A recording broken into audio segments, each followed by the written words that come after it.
আজকে রান্না করলাম ডাল চারা ডাল। Hello everyone, good afternoon. এই দেখো আজকে রান্না করছি ডাল চারা ডাল।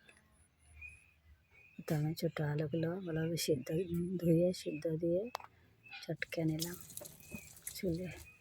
তারপর মশলায় জিরা, শুকনো লঙ্কা,